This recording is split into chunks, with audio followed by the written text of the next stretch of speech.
Todos nós vivemos momentos difíceis com os dramas políticos no final de 2022. Foram dias e semanas de tensão, expectativa, esperança e medo em relação ao nosso futuro. O ano virou, mas no final das contas, os nossos receios continuam os mesmos. E a gente precisa mudar essa realidade.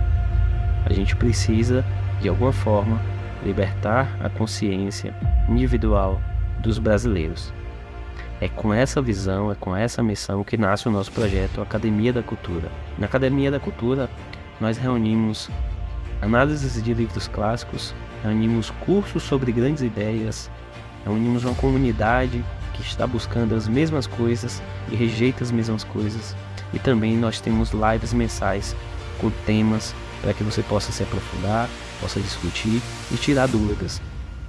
São livros clássicos selecionados especialmente por nosso time, que vai te dar a capacidade de expandir o teu imaginário para conhecer outras épocas, conhecer outras crenças, conhecer outras formas de pensar a realidade e o mundo. No nosso curso de Grandes Ideias, nós vamos falar sobre a verdade, vamos falar sobre o bem e o mal, vamos falar sobre a justiça, sobre o governo, sobre a beleza, enfim, sobre as grandes ideias que permeiam o nosso mundo, o nosso dia a dia, a nossa vida, e que muitas vezes nós não refletimos o suficiente para compreendê-las em profundidade. E através desse vídeo, nós convidamos você a nos ajudar a travar essa batalha cultural, nos apoiando para que possamos manter e crescer esse projeto. Veja, para você fazer parte da Academia da Cultura, são apenas R$ 9,00 mensais. Nós estamos trazendo conteúdo de qualidade, feito por pessoas competentes, através de materiais de qualidade. Nós estamos trazendo um conteúdo profissional por apenas R$ 9,00 por mês. Esse é um investimento extremamente baixo em prol do que você vai receber de conteúdo. Então participe, nos ajude a trilhar esse caminho de batalha cultural e não subestime o seu poder de transformar vidas através da cultura. Essa é uma luta de longo prazo e nós precisamos do apoio de todos. A sua generosidade e o seu apoio são fundamentais para que a gente possa levar esse projeto para milhares de pessoas, quem sabe até para milhões de pessoas. Então eu te agradeço antecipadamente o seu apoio e te convido a fazer parte da Academia da Cultura e nos ajudar nessa transformação cultural. Tem um livro do Tolstói, A Morte de Ivan Ilitch, que o personagem, ele nunca pensa na morte. E ele vive a vida toda meio que se afastando das dificuldades. Aparece uma dificuldade, ele dá um drible e se afasta. A vida de trabalho dele, que ele é tipo um juiz, é uma vida mais meio de aparências, né? Ele se casa, inclusive, para melhorar essa aparência dele perante a sociedade. Então, a escolha que ele faz em relação à família, os problemas que começam a aparecer na família, por exemplo, que exige a atenção dele com o filho, de ele estar mais presente na família, ele acaba se afastando mais dessas dificuldades e voltando-se mais para o trabalho. Então, ele meio sempre está driblando essas dificuldades para ter uma boa vida. No entanto, aparece uma doença para ele, que ele não consegue mais driblar, acha que vai resolver e não resolve. E isso faz ele dar de cara com a questão da morte e ele entra em desespero. A gente meio que passou um pouco por isso também em relação à pandemia no Covid. Forçou as pessoas a ficarem em casa e o medo da morte bateu para muita gente que não tinha pensado sobre ela.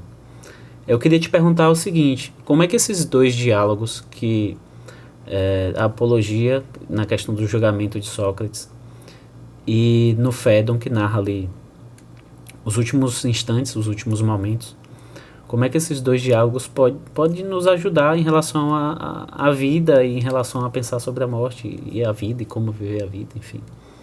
É interessante essa relação que você estabeleceu com a morte de Ivan Ilitch, porque o que acontece com o personagem é que ele fica protelando o exame de consciência, né? Que é uma coisa que a gente tem que fazer todo dia. Então, assim, você vai protelar o exame de consciência, que espécie de vida você está vivendo. E é isso que um pouco que diz o Sócrates na Apologia. Ah, vocês querem que eu pare de ter essa minha atitude, de examinar a mim e a todos que estão ao meu redor? Uma vida assim não vale, não é digna de ser vivida. Uma vida sem exame de consciência permanente não é digna de ser vivida, porque é ali que está a expressão máxima da liberdade, tá? E no Fédon, ele diz que não faz sentido que os discípulos estão todos em volta chorando, né? Ai, Sócrates, você vai embora, tal. E ele, pelo amor de Deus, vocês parem de frescura. Porque o filosofar é um preparar-se para a morte, no sentido em que, quando você está buscando o conhecimento, você está se aproximando da alma, da inteligência, né? Cuja sede é a alma. Então, a alma é a sede da inteligência, porque a sensibilidade, o ouvir, escutar, tal, a sede disso é o quê? O corpo. Tanto que isso tem a ver com, quando a gente fala de função cerebral, todos os neuropsicólogos adoram falar em cérebro, mas por quê? Porque tem a ver com a sensibilidade, com a dimensão física, corpórea. Mas nós, seres humanos, não somos apenas isso. Nós temos uma dimensão que a gente chama de espiritual. Ela é invisível, não tem a ver com a sensibilidade, ela está além da sensibilidade e é o que nos possibilita nos transcender. Bom, a busca pelo conhecimento tem a ver com essa dimensão, né? E o que o Sócrates fala ali no Fédon é o seguinte: meus amigos, passei a vida inteira fazendo filosofia. Por que é que vocês acham que eu vou ter medo da morte? Se a morte, e aí ele evoca uma imagem que é pitagórica, né? Há analistas que dizem que isso vem do orfismo, que é a religião dos mistérios grega, e outros que dizem que vem de Pitágoras, mas pouco importa. Qual é a imagem? A imagem é que o corpo é a prisão da alma. Mas a prisão em que sentido? No sentido de que a sensibilidade meio que perturba a inteligência.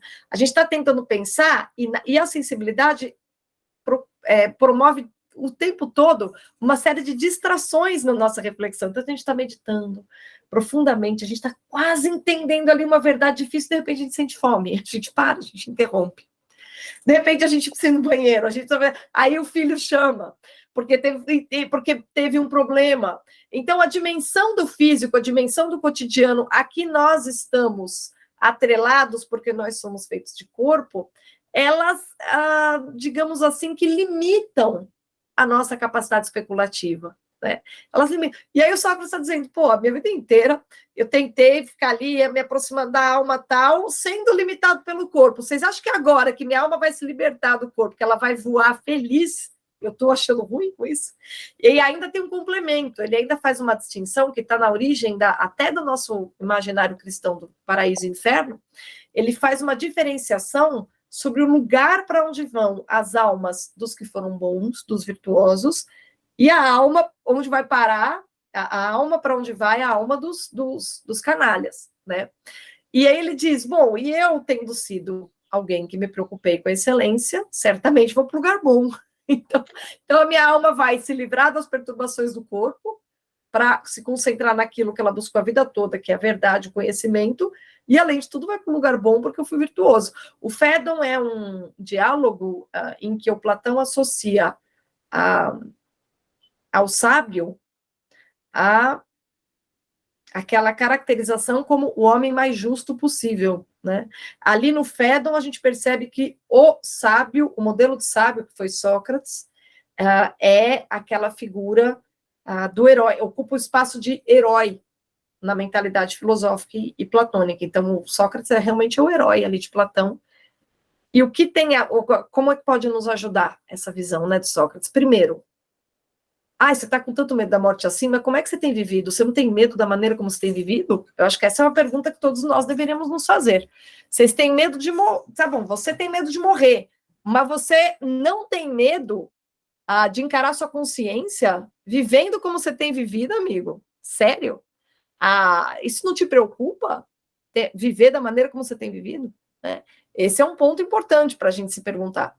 Que vida é digna de ser vivida? Aquela com exame de consciência ou aquela que você vai deixando a vida te levar e fazendo uma besteira depois da outra? Né? Você devia ter medo de viver, não ter medo de morrer, né?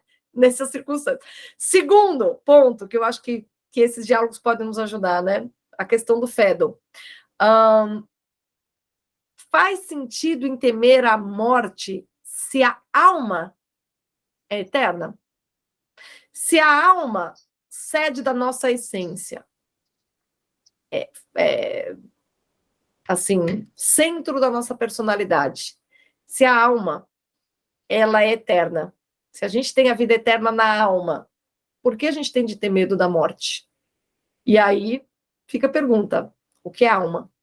As pessoas dizem que alma é uma bobagem, é um negócio que nem existe. Mas então, o que é que faz com que você saiba que você é sempre você? Porque cada dia a gente muda, né? A realidade sensível é a mudança permanente. A gente está o tempo todo, a gente envelhece a cada segundo, entendeu? A gente já não é o mesmo que a gente foi antes. Então, ela é mudança perpétua. Mas a gente sabe que nós somos nós e não outra coisa. Eu estou mudando a cada segundo, mas eu sei que eu sou eu. Por quê? Bom, porque a alma me garante a percepção de mim mesma. Então, é ali que está a minha essência. E a alma tem a vida eterna. Então, qual é o sentido de ter vida da morte se você confia na imortalidade da alma? E a imortalidade da alma é também um ponto central do Faddon, né? Então, são diálogos que nos convidam a pensar sobre duas coisas: como temos vivido nossa vida e por que temer a morte, entre aspas, se uma parte de nós é eterna. É baseado nisso que o Olavo pediu para a gente fazer o exercício do necrológico, né? É mesmo? Eu não sei porque eu não fiz o coffee, mas todo mundo me conta. Que legal. É porque justamente um amigo seu vai escrever tipo um artigo de jornal falando sobre você depois de você ter morrido, falando sobre quem foi você durante a vida. E a ideia é justamente para que a gente comece a refletir sobre o seu eu ideal. Quem é o seu eu ideal, quem é o seu eu perante Deus, quem é o seu eu perante a morte. E aí entra aquela questão da ideia dos náufragos, de quais são as ideias, quais são as crenças que sobrevivem quando a gente está prestes a morrer. São essas ideias, são essas crenças que você deveria dar importância, deveria dar valor. Certamente.